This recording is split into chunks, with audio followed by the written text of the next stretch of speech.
जय जगन्नाथ आपण मानक प्रज्योतिष वाल को स्वागत। श्रावण मास एबे आउ किछि दिन पर शेष हो जिवो श्रावण मास पर आमर भाद्रव मास आरंभ हबो। भाद्रव मासर मेन गोटे पूजा रोचे भाद्रव मासर रविवार दिन जहाँकि खुदुरुकुणी ओषा। खुदुरुकुणी ओषा विशेष करी अविवाहिता झियो माने निजर भाईर मंगल पई मध्य करिथांती। किछिटे स्थान रे अछि जे विवाह परे महिला माने प्रथम वर्ष प्रथम थर मध्य माने विवाहर प्रथम वर्ष खुदुरुकुणी ओषा करथांती। तापरठू से माने खुदुरुकुणी ओषा न कले मध्य चली थाए, किंतु जो माने अविवाहिता झियो माने अछंती तो से माने भाईर मंगल पई ए खुदुरुकुणी ओषा माँ मंगलांकर पूजा करिथांती। एई वर्ष हमर अगस्त 9 तारिख दिन श्रावण पूर्णिमा जो दिन हमर राखी बंधन, तो आमर श्रावण पूर्णिमा से दिन पड़ची। तो अगस्त 10 रु सेप्टेम्बर 7 पर्यंत आमर रोची भाद्रव मास। तो से अनुसार देखिले अगस्त 10 माने आमर रविवार पड़ची जे प्रथम दिन रु ही भाद्रव मासर प्रथम दिन जहाँकि रविवार पड़ची से दिन ठारू आमर खुदुरुकुणी ओषा आरंभ हो जाउची। एहीपरि भाବରେ एही वर्ष आमर 5टी गुरुवार रोचे, जेमती कि 17 अगस्त रे गोटे, 24 अगस्त, 31 अगस्त आउ शेष पाଳି होउची सेप्टेम्बर 7 रे पंचम रे गोटे रोची आमर खुदुरुकुणी ओषा। जो माने संक्रांति को पूर्णिमा रो पूर्णिमा न करी संक्रांति को संक्रांति करथांती, संक्रांति एथरक अगस्त 17 तारिख दिन पड़ुची जो सिंह संक्रांति। तो प्रथम सिंह संक्रांति, तो तापरठू माने आमर जो माने संक्रांति करिवे तो सेमानक पई भी मध्य 5टी गुरुवार 5टी आमर रविवार मध्य रहुची। आपण पूर्णिमा को पूर्णिमा धरले कि संक्रांति धरले तो 5टी रविवार आपणकर रहुची। तो एबे चलंतु जानिबा जे आमर माने खुदुरुकुणी ओषा जो माने प्रथम पाले आपण केमती पूजा करिवे, केमिति तार नीति नियम रही ता सहित शेष पाली पर्यंत मु आपन गोटे वीडियो रे पूरा टोटल पूजा विधि कहि देबी। ठीक अछि, देखंतु जो माने खुदुरुकुणी ओषा करछंती, विशेष करी खुदुरुकुणी ओषा माँ मंगलांकर पूजा हेई थाए। खुदुरुकुणी माँ खुदुरुकुणी को पूजा करा जाय माँ मंगलांक माने प्रतिमूर्ति माने भाबरे। तो सखाळे आमर बालुका पूजा रही थाए, राति रे माँ मंगलांक पूजा बा माँ खुदुरुकुणी पूजा रही थाए। भाईर मंगल पई एई पूजाटी ही करा जाय थाए।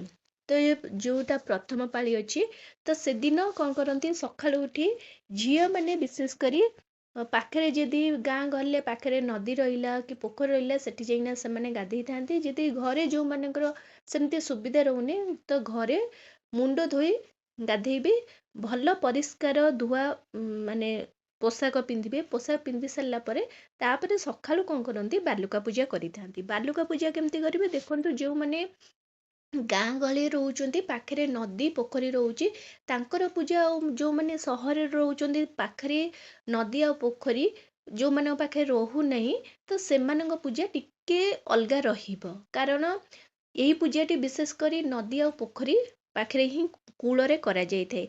माने सेठू बाली अणा जाए, बाली रे गोटे बालुका प्रतिमूर्ति कि बालुका स्तूप गोटे बना जाए कि मंदिर आकृतिर बालीर गोटे बना जाए, सेठी बालुका पूजा करा जाय थाए। जो माने बाहरे रोचंती तो से माने चौरा मूल रे हैला कि किछिटा स्थान रे घर दुआर मुहरे पूरा सामने रे मध्य पूजा करिथांती। आपनका आडे जहाँ भी अछि, आपनका आडे चौरा मूल जदि थिबा आपण चौरा पाखरे करिवे, जदि आपनका आडे घर बाहर करियार अछि तो आपण घर बाहर मध्य करि परिवे। तो आपण जेउठी भी पूजा करंतु नदी कि पोखरी पाखरे हो कि आपण चौरा मूल रे हो कि घर बाहर भी हो, आपण कौन करिए बाली किछि नहीं आसिबे, से बाली रे आपण हळदी पानी मिसई देबे। सेइथिरे आपण माने बालुका सदृश माने आपण जेमती घर को तैयारी करंती कि मंदिर तैयारी करंती, तो सेई आकृतिर करी आपण कौन करिवे सेइथिरे चंदन सिंदूर फूल दुब बरकोली पत्र अर्पण करिवे। तापरे सेठी दीप धूप अर्पण करिवे। कदली पत्र रे कदली हैला उखुडा ये सब देई भोग करिवे। भोग अर्पण कर सारा परे बालुका पूजा समाप्त हबो। तापरे आपण सूर्य देवंकु पानी अर्पण करिवे, अर्घ्य देबे।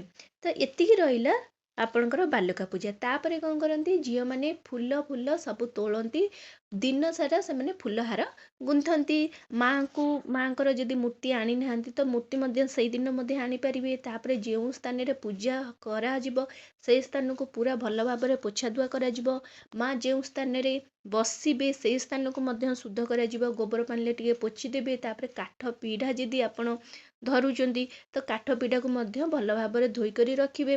ତ ଏମିତି ସବୁ ମାନେ ଦିନ ସାରା ପୂଜାର କିଛି ନା କିଛି ପ୍ରସ୍ତୁତ କରିଥାନ୍ତି।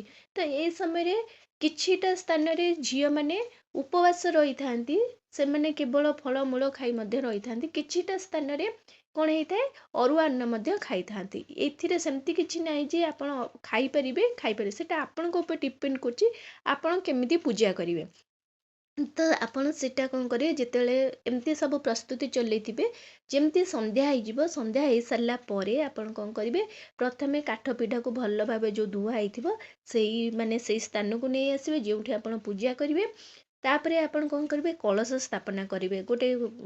ଗୋଟେ ପ୍ଲେଟ୍ରେ ଆପଣ କ'ଣ କରିବେ, ଅକ୍ଷତ ଦେବେ। ତାପରେ କଳସରେ ପାଣି, ସେଥିରେ ଟିକେ ଗୁଆ, ଆପଣ ଗଙ୍ଗା ଜଳ, ଟିକେ ଅଗୁରୁ, ଟିକେ ଗୋଟେ ପଇସା, ଆମ୍ବ ଡାଳ 5, 7, 9 ପତ୍ର ଯେତିକି ଥିବ, ତାପରେ ଆପଣଙ୍କ ଦୁବ ବରକୋଳି ପତ୍ର ଦେଇ ଆପଣ କ'ଣ କରିବେ, କଳସ ସ୍ଥାପନା କରିବେ। କଳସ ଚନ୍ଦନ ସିନ୍ଦୁର ରକ୍ଷାସୂତ୍ର ବା ଆପଣଙ୍କର କିଛି କନା, ଯାହା ବି କପଡ଼ା କି ବସ୍ତ୍ର ଆପଣ ଅର୍ପଣ କରିବେ। ତାପରେ କ'ଣ କରିବେ, ଯେଉଁଥିରେ ମାଆଙ୍କୁ ଆପଣ ବସେଇବେ ସେଇ ପିଢ଼ା ଉପରେ ଆପଣ କ'ଣ କରିବେ, ନାଲି କପଡ଼ା ବିଛେଇ ଦେବେ। ସେଥିରେ ଆପଣ କ'ଣ କରିବେ, ଅରୁଆ ଚାଉଳ ମଧ୍ୟ ବିଛେଇ ଦେବେ। ତାପରେ ଟିକେ ପଞ୍ଚାମୃତ ଗଙ୍ଗା ଜଳ ଦେଇ ମାନେ ସେଇ ସ୍ଥାନକୁ ଟିକେ ଛିଞ୍ଚି ଦେବେ, ମାନେ ସେଟା ଶୁଦ୍ଧ ହେଇଗଲା। ତାପରେ ଆପଣ କ'ଣ କରିବେ, ମାଆଙ୍କୁ ପଞ୍ଚାମୃତରେ ସ୍ନାନ କରେଇଦେବେ। ତାପରେ ଗଙ୍ଗା ଜଳରେ ସ୍ନାନ କରେଇଦେବେ। ଶୁଦ୍ଧ ଜଳରେ ସ୍ନାନ କରି ମାଆଙ୍କୁ କ'ଣ କରିବେ, ତାଙ୍କୁ ଆପଣ ଆସ୍ଥାନ ଦେବେ। ତାପରେ ଆପଣ ମାଆଙ୍କୁ ନାଲି ରଙ୍ଗର ବସ୍ତ୍ର ପରିଧାନ କରିଦେବେ। ଆପଣଙ୍କ ପାଖରେ ନାଲି ରଙ୍ଗର ଯଦି ଶାଢ଼ୀ ଅଛି, ମାଆଙ୍କୁ ନାଲି ରଙ୍ଗ ଶାଢ଼ୀ ପିନ୍ଧେଇ ଦେବେ। ଯଦି ଆପଣଙ୍କ ନାଲି ରଙ୍ଗର ଓଢ଼ଣୀ ଅଛି, ମାଆଙ୍କୁ ନାଲି ରଙ୍ଗର ଓଢ଼ଣୀ ମାଆଙ୍କୁ ମାନେ ପରିଧାନ କରେଇଦେବେ। ତାପରେ ମାଆଙ୍କ ଆଖିରେ କଜଳ ଲଗେଇଦେବେ। ଶଙ୍ଖା, ସିନ୍ଦୁର, ଚନ୍ଦନ ସବୁ କିଛି ଆପଣ ଅର୍ପଣ କରିବେ। ତାପରେ ମାଆଙ୍କୁ ଫୁଲହାର ମଧ୍ୟ ଅର୍ପଣ କରିବେ। ତାପରେ ଆପଣ ମାନେ ଫୁଲ ଭିତରେ ମାଆଙ୍କୁ ବହୁତ ପସନ୍ଦ ଥାଏ ଟଗର ହେଲା, ମନ୍ଦାର ଭିତରେ ନାଲି ମନ୍ଦାର, ହଳଦିଆ ମନ୍ଦାର, ଏସବୁ ମନ୍ଦାର ଆପଣ ମାନେ ପୂଜାରେ ଲଗେଇ ପାରିବେ। ତା ବ୍ୟତୀତ କନିଅର ଫୁଲ, ଗେଣ୍ଡୁ ଫୁଲ, ପଦ୍ମ ଫୁଲ, ଏ ଫୁଲ ମଧ୍ୟ ଆପଣ ଅର୍ପଣ କରିପାରିବେ। ତା ସହିତ ଆପଣ ବରକୋଳି ପତ୍ର, ଆପଣ ଖୁଦ ଚାଉଳ, ଦୁବ, ବରକୋଳି ପତ୍ର, ଏସବୁ ମଧ୍ୟ ଆପଣ ଅର୍ପଣ କରିପାରିବେ। ତାପରେ ଆପଣ କ'ଣ କରିବେ, ଦୀପ ଧୂପ ଲଗେଇବେ, ଶଙ୍ଖ ଘଣ୍ଟି ହୁଳହୁଳି ଦେବେ। ତାପରେ ଆପଣ କ'ଣ କରିବେ, ଖୁଦୁରୁକୁଣୀର ବହି ପାଠ କରିବେ।